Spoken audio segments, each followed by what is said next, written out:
Federalisme pernah diterapkan di Indonesia pada rentang 27 Desember 1949 sampai dengan 17 Agustus 1950.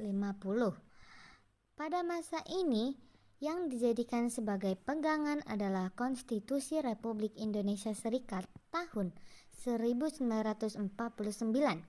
Berdasarkan konstitusi tersebut, bentuk negara kita adalah serikat atau federasi.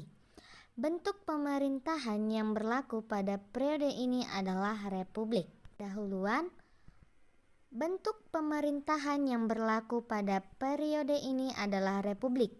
Ciri republik diterapkan ketika berlangsungnya pemilihan Insinyur Soekarno sebagai Presiden Republik Indonesia Serikat dan Dr. Muhammad Hatta sebagai Perdana Menteri.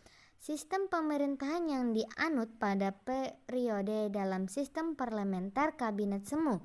Selain memiliki presiden dan menteri, negara Republik Indonesia Serikat juga memiliki Senat, Mahkamah Agung, Dewan Perwakilan Rakyat, dan Dewan Pengawas Keuangan. Ada karakteristiknya. Yang pertama, pengangkatan Perdana Menteri dilakukan oleh Presiden, bukan parlemen.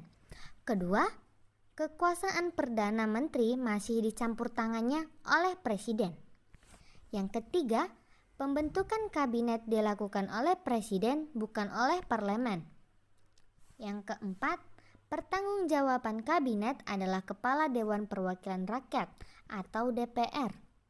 Yang kelima, parlemen tidak mempunyai hubungan erat dengan pemerintah, sehingga DPR tidak punya pengaruh besar terhadap pemerintah.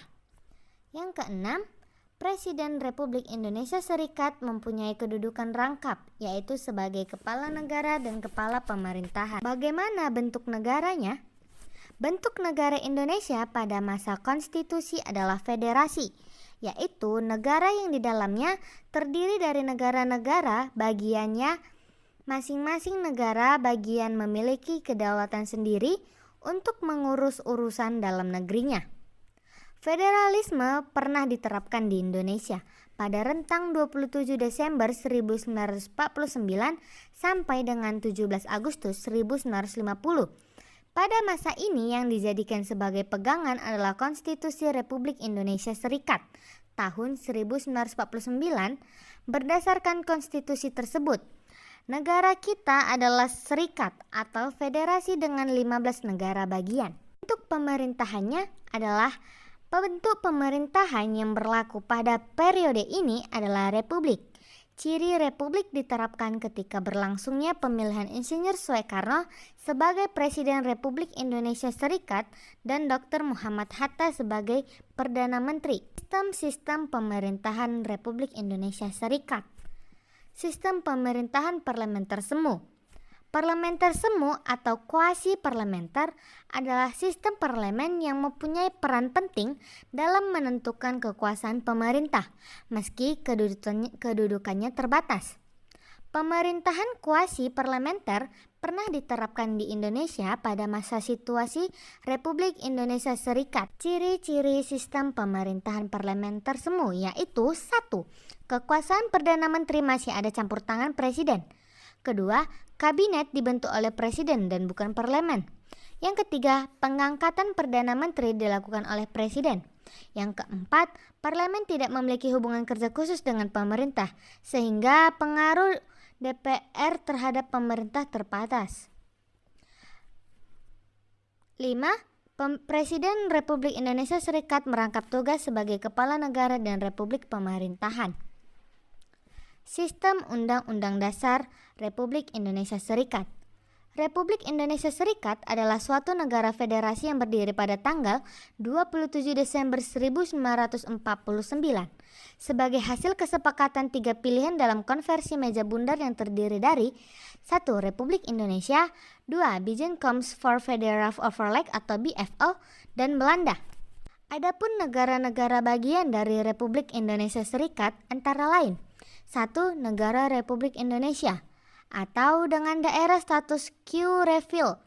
Yang kedua, negara Pasundan termasuk Distrik Federal Jakarta. Yang ketiga, negara Indonesia Timur. Yang keempat, negara Jawa Timur. Yang kelima, negara Sumatera Timur dengan pengertian bahwa status Q Asahan Selatan dan Labuhan Baru berhubungan dengan negara Sumatera Timur tetap.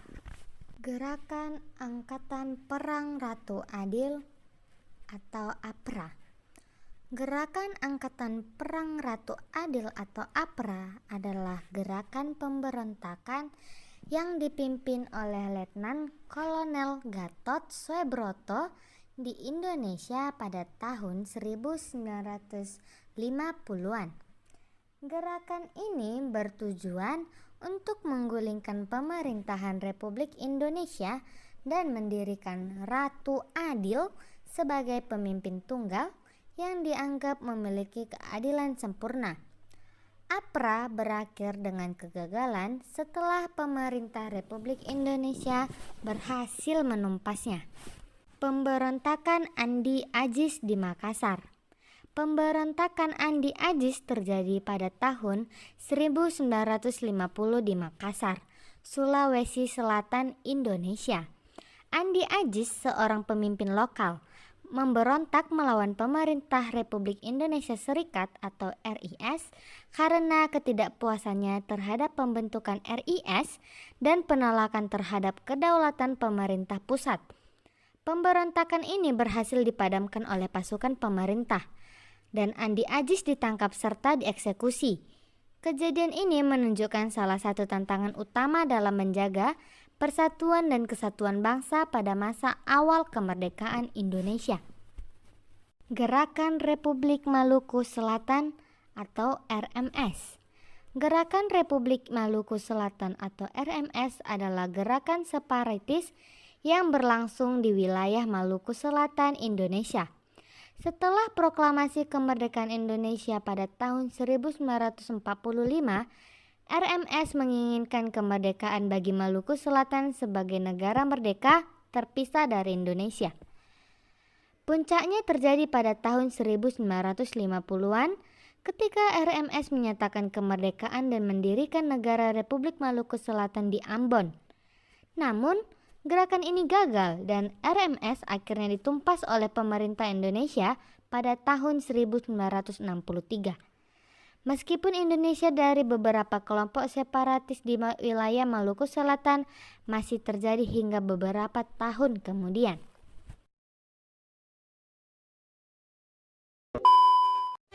Assalamualaikum warahmatullahi wabarakatuh. Di sini saya mau menanyakan beberapa pertanyaan tentang Republik Indonesia Serikat.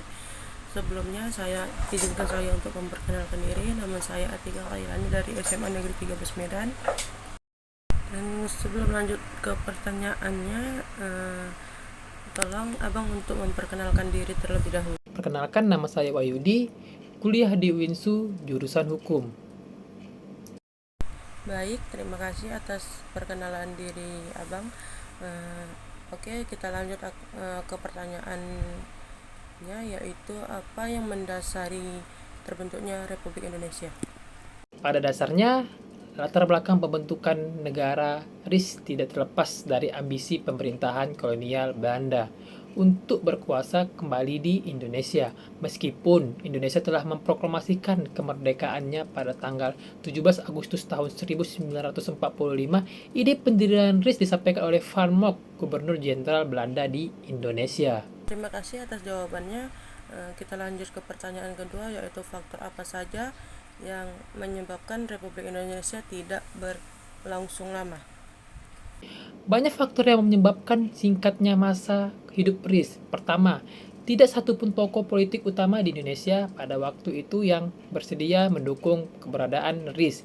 Kedua, hampir semua partai politik juga tidak menghendaki dipertahankannya RIS. Oke, kita lanjut ke pertanyaan ketiga, yaitu kapan Republik Indonesia dibentuk dan konstitusi dasar apa yang digunakan? Akhirnya, pada tanggal 15 Agustus 1950, secara resmi kembali ke NKRI setelah penggabungan pemerintahan RIS dan RI dihadapkan sidang DPR dan Senat. Konstitusi RIS diubah menjadi Undang-Undang Dasar Sementara Republik Indonesia yang selanjutnya dikenal sebagai UUDS 1950 berdasarkan UU RIS nomor 7 tahun 1950.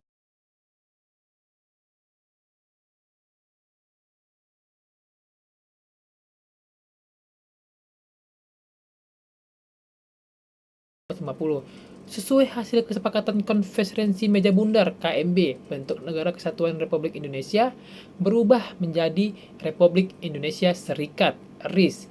Berdiri pada 27 Desember 1949, RIS menggunakan Undang-Undang Dasar sementara sebagai konstitusinya